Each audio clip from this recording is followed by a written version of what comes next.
This time I want to show you an interesting way you can take advantage of the great linking you can do back and forth between Photoshop and Illustrator. Now I'm, as you can see, using Photoshop CS3 because that's what I happen to have open, but this will work equally well, of course, with Photoshop CS2 and Illustrator CS2. And all I want to do is take advantage of Illustrator's ability to trace things using live trace. So I'm going to switch over to Illustrator. I just wanted to show you my original photo, but I'm going to use the place command to place in that exact photo. Now it's important that you have the link button checked in the place dialog box. Go ahead and place that in there. And there's my photograph, and it's already selected. I'm going to use the live trace command, and I'm just going to sort of guess and say, oh, let's try using one of the built-in ones, which is 6 colors, and it will go through its tracing procedure.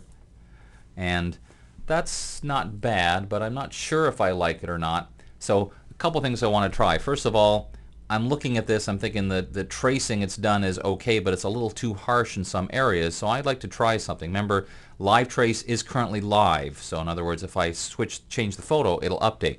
So in the links palette, I can click on Edit Original, it'll come right back to Photoshop. Here's my original photo. So let's duplicate the background layer, Command or Control J, and let's do something like surface blur, which will really, of course, make almost less colors because we'll have just sort of a blurred copy.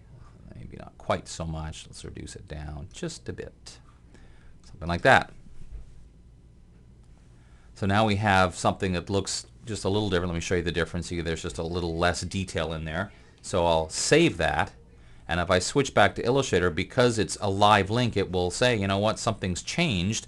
When I click yes to modify the link, it will also then retrace it because it is live trace. Now in this case it traced it in a way that looks really bad for some reason. So that's okay. I can just update the number of colors and trace it again. Maybe we'll do even a few more, just like 16. And this is the beauty of live trace, of course, is you can experiment each time you try a different color setting.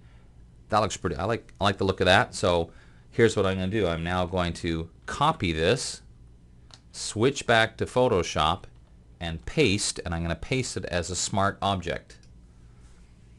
So that will also create a link the other way. So here's my smart object in Photoshop. Let me move my layers palette so you can see it a little more clearly. There it is there.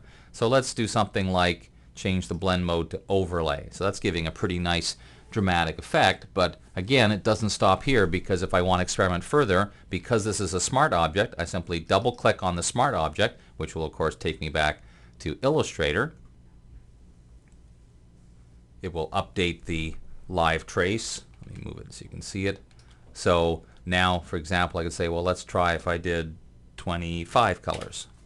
So we'll do that. It'll update the live trace. And I say, okay, I like that, so I'll save it. Switch back to Photoshop. And of course, because it's a smart object now, it's going to update that too. And you'll see that it has updated. Now, it's a pretty subtle change in this case because I'm in overlay mode, but if I change it back to normal, you'll see that the image has updated. So that's just touching the surface. So I think you can see how you can get some pretty interesting two-way streets as long as you do a link from Photoshop to Illustrator, keep it as live trace, don't expand it, and then copy and paste to make a smart object in Photoshop. Pretty cool two-way street.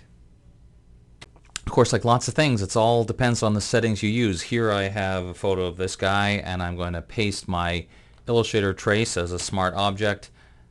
Okay, which is kind of a bad smart object because of the bad live trace, but hey, you never know what you might end up with. If you keep trying things and experimenting, you may end up with something that just looks the same, or weird. So go forth and experiment, will you? I'm Dave Gross. We'll see you next time.